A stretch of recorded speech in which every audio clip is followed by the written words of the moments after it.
Hi, hello, வணக்கம். எல்லோரும் எப்படி இருக்கீங்க? இன்றைக்கி என்ன லன்ச்சு? இன்றைக்கி எங்கள் வீட்டில் வந்து லன்ச்சு கொண்டக்கடலை குழம்பு, மாங்காய் பச்சடி, வெண்டைக்காய் பொரியல், அப்பளம். இதுதான் இன்றைக்கான லன்ச்சு. நீங்களாம் என்ன லன்ச்சுன்னு கமெண்ட்ஸ் பண்ணுங்கள். இன்றைக்கி சாட்டர்டே வந்து வீட்டில் லீவு, பையனுக்கு லீவு, பையன் ஸ்கூல் போகல.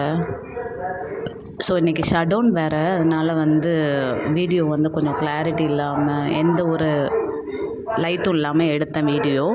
நம்ம மேரேஜ் ஆகி ஒரு ஃபேமிலிக்குள்ளே போய் அந்த ஃபேமிலியில் யாருன்னே தெரியாத ஒருத்தவங்கள மாமனார் மாமியாரை அம்மா அப்பாவை அடாப்ட் பண்ணி அவங்களுக்கு தேவையான எல்லாத்தையும் செஞ்சு நம்ம கையாலேயே சாப்பாடு போட்டு அப்படி நம்ம அந்த லைஃப்பை லீட் பண்ணிகிட்டு இருக்கையில் நமக்கு ஆப்போசிட்டாக நம்ம ஹஸ்பண்டே இருக்கும்போது எப்படி இருக்கும், ஃபேமிலி மெம்பர்ஸ் அவங்க அண்ணன் அக்கா அப்பா எல்லார்ட்டையும் நம்மளை பற்றி சொல்லி நம்மக்கிட்ட நல்லவங்க மாதிரி நடிச்சுக்கிட்டு அவங்க எல்லாத்தையும் பேச விட்டு அந்த மாதிரி இருக்கிற ஒரு லைஃப் தான் எனக்கு கிடச்சது. ஹஸ்பண்ட் நல்லா பேசுவாப்புல, நல்லா என்கிட்ட நல்லா பேசுவார். ஆனால் என்னை பற்றி அங்கே சொல்லி என்னையை பற்றி தவறுதலாக அவங்க வந்து ஏன் முன்னாடியே பேசுவாங்க. கேட்டால் எனக்கு தெரியாது, அவங்களுக்கு எப்படி தெரிஞ்சிச்சுன்னு தெரியல, சும்மா இல்லாத விஷயங்களை கூட சொல்லுவாங்க. இதிலிருந்து அவங்க அண்ணி வந்து எங்களோட பர்சனல் விஷயங்கள் எல்லாம் கூட தலையிடுவாங்க. கேட்டால் தெரியலேன்னு சொல்லுவார். இந்த மாதிரி கையலாகாத ஒரு புருஷனை நம்ம என்னன்னு சொல்கிறது?